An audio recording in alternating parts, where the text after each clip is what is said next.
Hello Philippines, hello BSSW homies. Another day, another topic to tackle. Are you excited? Because I am also excited. From the quotation of Renato Constantino, he stated that the Philippine history cannot be completed without the study of Muslim development. Do you believe in that? Because I firmly believe in that. Because in history, we need to delve in all of the aspects so that we can understand it deeply. Now, looking back from the past, we were going to tackle about the first phase of peace process that happened in the lives of our Moro brothers and sisters as they close an agreement or as they deal an agreement with the government of the Philippines. Is there any important thing to delve in, or is there any thoughts that we need to take a deeper grasp of understanding as to how this agreement was resulted to many of the Philippines' significant historical events? I am Clarice Cyril Laron. I am from Group 4 and we are going to talk about the first phase of peace process. First, we're going to talk about the content. Are you excited? Now, in the stalemate between the government and the insurgency of the forces of the Moro Islamic Liberation Front, it led to a war on terror to which the government desired for the peace in the southern Philippines. In order to bolster, the government created an environment conducive to a resolution for the Muslim succession rebellion in the south.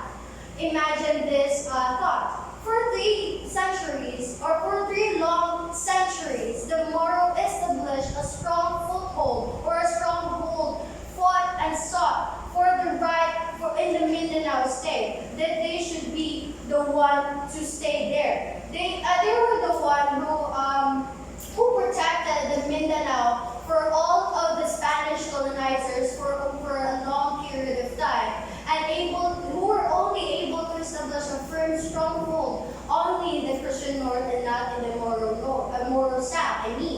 Now as we continue, these unconquered people of the Moro and of the south are considered also the masters of Mindanao and Sulu, where they constituted over 98% of the population.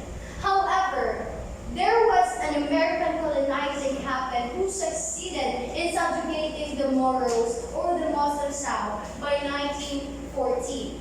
As we continue, the Philippine Commonwealth also was established in the year 1935, who governed or gave a policy to already gear towards assimilating the Moros into the larger Philippine society. They want the Moros to go out in the Philippine society so that they would be known. They would be known as the Filipinos. Now, as large Christian resettlement communities sprouted quickly in Mindanao, from the 1930s onward, the Moros became the minority in land they considered their own. That's the saddest fact. We need to always remember that the Moro who sought and fought for their rights are the ones who became the minority of the land they fought. As we continue, from the 1968 to 1971, the political organization composed of the Moro waged numerous campaigns for their rights of recognition, of their rights for self-determination, that they have the distinct features, that they have the distinct characteristic, history, and identity that the government should consider. Now, on September 21, 1972, where former President Ferdinand Marcos declared martial law in Mindanao, that resulted that he wants to go against the growing insurgency over the Philippines. Now, the MNLF waged a counter-offensive and demanded for recognition for an independent state for the Bangsamoro or the Moro homeland. They want an independency from the government, and they want to have a liberation. They want to have a separated government on their own. Now, the Tripoli Agreement happened in 1975 that granted a degree of autonomy to the Moro, in which the third section was been given on provision number 16 that states that the government of the Philippines shall take all the necessary constitutional processes for the implementation of the entire agreement. It means that the government or the Philippine government is also the one who dominate the Moro government. So it means that they're not independently given. Now, to which the President Marcos also issued the Presidential Decree number 1618 in July 1979 to implement the autonomy of regions from 9 and 12, which is the reason why the degree of autonomy was unsatisfactory to the many Moro people. The results to unraveling the agreement of the splintering in the MNLF to produce another organization or another group, which is the Moro Islamic Liberation Front, or the MILF, in 1984. As we continue, we are going to talk about why this conflict arose due to the unsatisfaction and equal distribution of rights, the issue of security on both entities, and the race conflict of both parties that consulted for countless years in settling this terror. So what happened? How did it happen? When did it happen? Who are the people involved? Are some of your questions that we're going to supplement in our report to let you know about our timely topic. So sit back, relax, co-mates, and lend your ears to us as we tackle about the first phase of peace process. So, hello everyone. I am normally George Wilbert and I will be talking about the appeal process with the MNLF, which is the Jeddah Accord. The Jeddah Accord was signed on January 4, 1987 in Jeddah, Saudi Arabia by Aquilino Pimentel Jr., representing the government of the Philippines, and Norm Suarez, the Moro National Liberation Front. The two panels agreed upon the discussion of the full autonomy of the Mindanao, Basilan, Sulu, and Tawi-Tawi, and Palawan, subject to a democratic process. After the event accord, the Jeddah Accord involved the Philippine panel submitting a request to President Aquino for suspension for provisions on autonomy and for the Muslim Mindanao, the 1987 Constitution of the Philippines. However, Aquino denied the request, citing the 1986 Constitution Commission's opinion. The ratified constitution included provisions for the autonomous region for the Muslim Mindanao, but the MNLF and MILF opposed this, leading to a peace process, breaking that and ended in May 1988.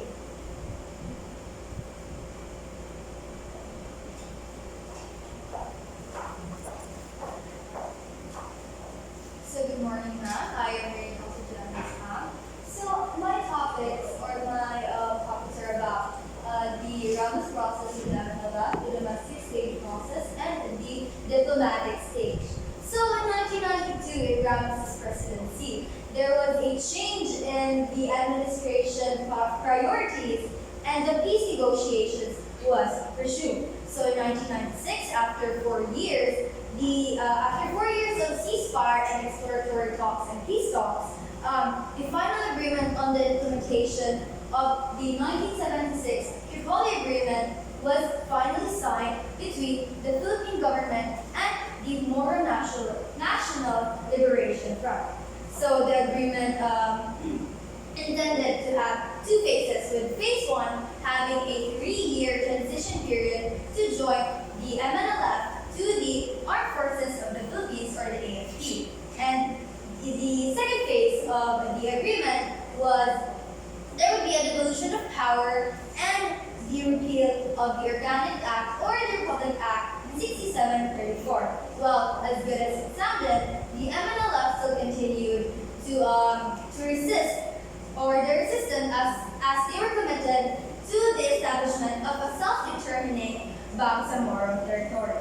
The next in the domestic stage, following the 1996 agreement, the peace process began with the domestic stage again. In this stage, to establish a more formal atmosphere, the people involved in negotiations and the peace talks were only the higher-ups or the internal actors. So they would discuss about the Bangsamoro question. And up until the year 2000, the domestic stage would continue, and because in that year, the agreement agreement on the general framework for the reception of the peace talks was signed, and after that is the beginning of the diplomatic stage of the peace process. So in the domestic stage, the peace process between the government of the Republic of the Philippines, the GRP, and the Moro Islamic Liberation Front saw significant agreements, particularly the Memorandum of Agreement on Ancestral Domain, or the MOA-AD of 2008. Well, this MOA-AD was considered a critical expression for the Moro aspirations as it faced legal challenges and was declared unconstitutional by the Supreme Court. Well, although the ruling temporarily stalled or halted the peace negotiations, discussions and talk resumed following a restructure of the GRP peace panel. Peace panel leading to the Framework Agreement on the Bangsamoro, or the FAB. This agreement established the Bangsamoro Autonomous Region to replace the ARMM, or the Autonomous Region of Muslim Mindanao.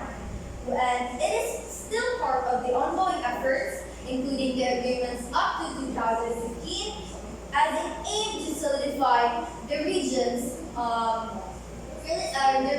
governance. Notably, during this time, since 2012, the person leading GRP Peace Panel is Professor Miriam Carnal Ferrer, and she has marked a significant moment in this historically complex negotiation process. The peace implementation will conclude with a mutually agreed exit document. So that is all. Following reporter will tackle the team.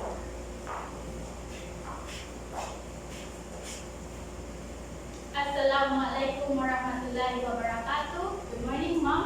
I am Alianisa Aisamporna. I am here to discuss the Tripoli Agreement between Marcos and the Government Republic of the Philippines and the MNLF.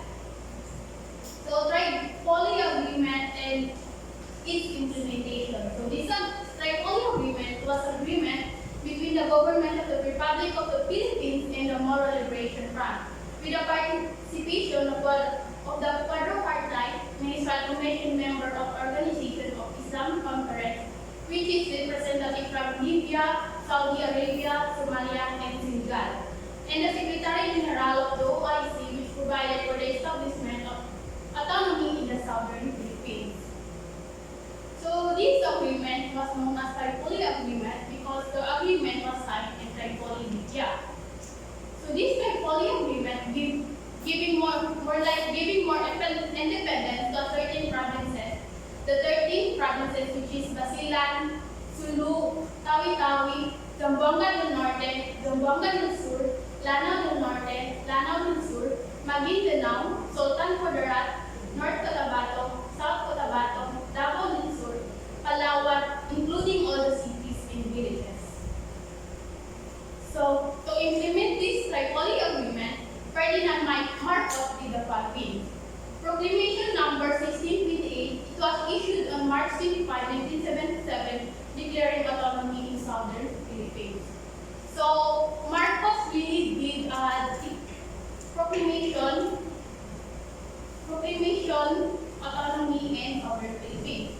So, after the proclamation, declared the holding of referendum plebiscite on April 17, 1977 to determine the manner in which the inhabitants of the areas of autonomy may wish to organize themselves administratively. So, after the proclamation, Marcos did the plebiscite more like election for the 13 provinces if they could agree to inclusion to the autonomy.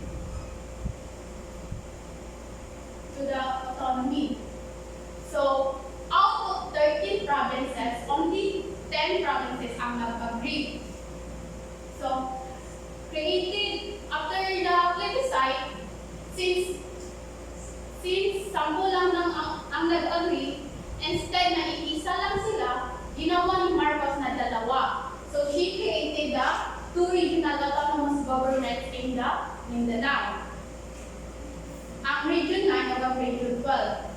composed of Region 9, Sulu, Tawi-Tawi, Basilan, Zamboanga del Sur, and Zamboanga del Norte. Ang sa Region 12 ay ang Lanao del Norte, Lanao del Sur, Norte Tabato, Maguindanao, and Sultan Kudarat. And this provision of Ferdinand Marcos was the beginning of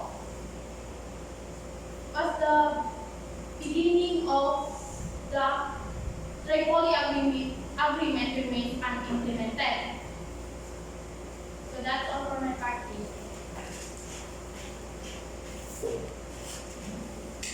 So, good day, Mom. I'm the vice reporter of the 1993 to 1995. So, the interim ceasefire agreement was signed on November 7, 1993 during peace talks held in Jakarta, Indonesia.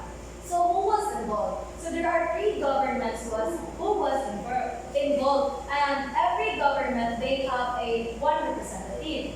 So, GRP represented by Ambassador Manuel Ian, the MNLF led by Nor Mishwari, and the OIC represented by Ambassador Muhammad Hussein.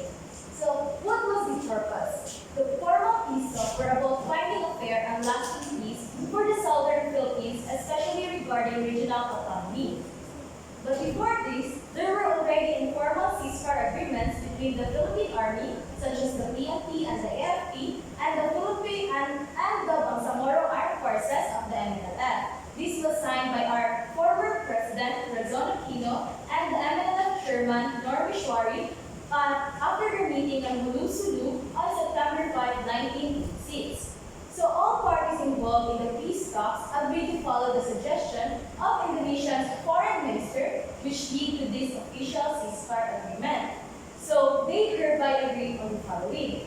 First one is to formalize and strengthen the structure and conduct of the ceasefire. So this was agreed on our former President, Razon Aquino, and MNL Chairman, Nor Mishwari, after their meeting on Sulu at September 5, 1986. So, the second one, to ensure the successful implementation of this interim ceasefire agreement, the forces of both parties shall remain to their respective places, and of restraint from any provocative actions that can construct to the spirit and purpose of the said agreement. So, provide that the OIC shall help to supervise the implementation of this agreement through joint committees. A joint committee, as provided for in Article 3, Section 12 of the Tripoli Agreement, will be formed immediately, composed of the representative from both OIC, from the both GRP and the MNLF, with the help of the OIC. So this joint committee shall prepare its own data guidelines and ground rules for the implementation of this agreement, and shall submit the same parties concerned not later than November 30, 1993 for the approval of the duly designated representatives of all the parties concerned. So, the last one is the ceasefire agreement will begin as soon as it is signed and will stay in place during the peace talk, and it will last until the talks are done and unless all parties agree to extend it. So, in 1994, on January 20, 1994, the joint guidelines and ground rules were signed in Zamboanga City. These rules explain how the ceasefire will work and what both sides should do to keep the peace. So, on May 9, 1994, another interim agreement was signed in Jakarta, Indonesia, during the second round of the formal peace talk between the GRP and the MNLF. Of course, the OIC participated in the talks. So these agreements strengthened the ceasefire and improved how both sides should work to keep the peace together. So in 1995, the third round of talks happened and a new ceasefire agreement was signed on January 12, 1995. So the agreement was to take effect immediately and remain valid until the formal peace talk was done. Unless the parties involved were agreed to extend it.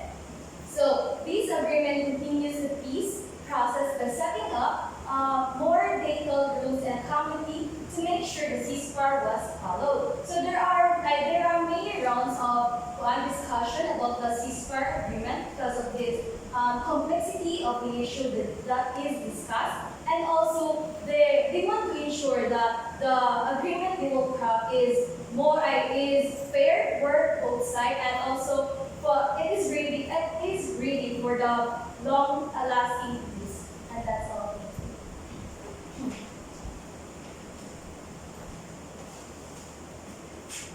Habang panahon na habang panahon na ang itinagal ng usaping kapayapaan sa Mindanao.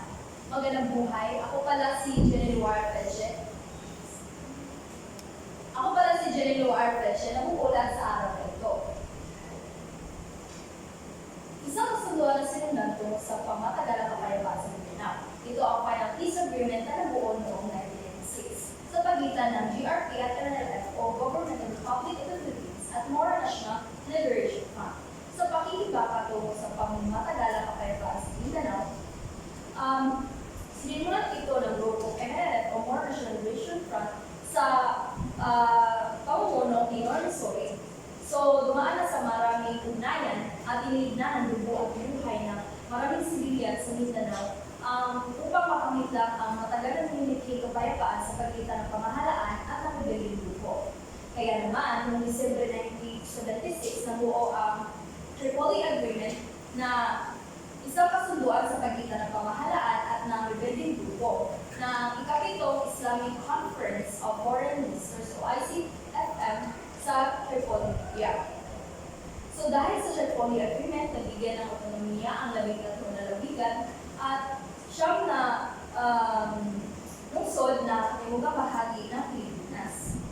Sampo naman sa mga lungsod na ito ay bumoto sa otonomiya na hinati sa dalawang rehiyon, which is ang Region 9 at Region 12. Matapos ang mahabang panahon, noong September 1996, nagkaroon na ng pinal na kasunduan ang gobyerno at ang pamahalaan, ay ang gobyerno at ang rebelling grupo sa ilalim ng Administrasyong Ramos. At ito ay pag-ayon sa mga probisyon sa Tripoli Agreement. Matapos ang isang buwan, nabuo naman ang Southern Philippine Council for Peace and Development na naisama rito ang pagsasailalim sa 14 na lalawigan at 10 na lungsod sa Southern Philippine Special Zone for Peace and Development o SCOPD na pinamunuan ng naturang konseho ni MNLF Chairman Norm Sawi. March 2001 ay sibatas naman ang Republic Act 1954 na inindahan naman ito ang Republic Act 6734 na lumikha sa ARM. Agosto ng kaparehong taon, sinagawa ang isang plebisito upang malaman ang mga lugar na gustong sumali sa o bahagi sa pagpapalaki ng ARM. Dito naman na isama ang Basilan, maliban na lang sa Isabela na bahagi pa rin ng Zamboanga region. At ang lungsod naman ng Marawi sa lungsod ng Marawi sa Lanao del Sur. Kaya naman, noong November 2001, natapos ang bakbakan sa pagitan ng tropa ng pamahalaan at ng grupo ni Missouri, umupo bilang bagong gobernador ng ARM si Paro Cosin. At Oktubre 2003, kinikilala naman ang Organization of Islamic Conference ang isang solusyon na ipatupad na Phase 1 sa 1996 Final Peace Agreement. Sa isang solusyon na ito ay napakaloob dito ang pagsapi ng dating membro ng MNLF sa AFP or PNP at ang pagtayo ng mga infrastruktura at mekanismo para sa Special Zone of Peace and Development. Kaya naman nagpatuloy ang mga pagpupulong para sa pagpapatupad ng mga programa sa rehiyon hanggang sa pinagdaan ang GRP at MNLF.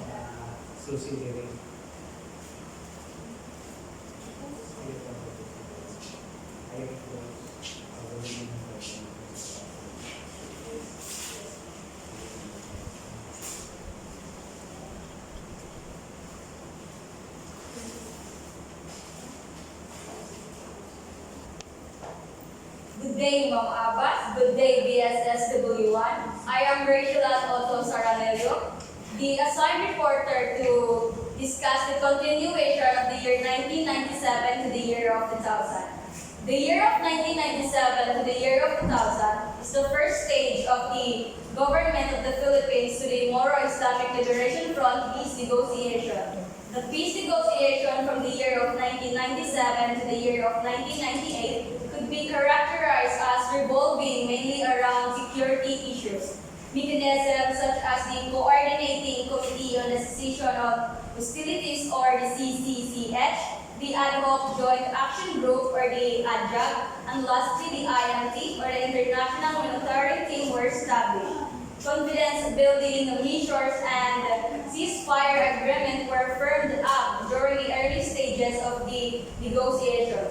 During this stage, the negotiations were conducted at Mindanao without a third-party facilitation or mediation. But the all-out war in the year of 2000 caused the MILF to withdraw the peace to withdraw the negotiating table and halted the conduct of peace talks. And now let us dive in during the all-out war in the year of 2000. During this war, Joseph Ejercito Estrada at the Town Hall of Causuagan, Lanao del Norte on March 22, 2000 halted and suspended the conduct of peace negotiations, caused the Moro-Islamic Liberation Front to counter-declare all-out jihad against the government and caused the withdrawal of the Moro-Islamic Liberation Front from the negotiating table. The all-out war in the Philippines in the year of 2000 resulted in widespread of violence, displacement, and death. During the military campaign, the Armed Forces of the Philippines or the AFP launched a campaign against the Moro-Islamic Liberation Front, a Muslim secessionist group, on March 21, 2000. The main goal of this campaign is to neutralize the Moro-Islamic Liberation Front and to bring peace to the region. But, ironically, it only resulted in civilians, casualties, displacement, and escalating to conflict.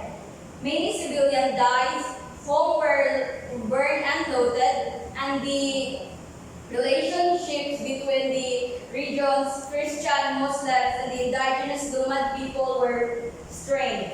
The fighting displaced 800,000 people who sought refuge in evacuation centers. The living conditions on the evacuation center were harsh, and the vulnerable people such as the infants and the elders were dying because of the lack of food, medication, and immediate medical attention.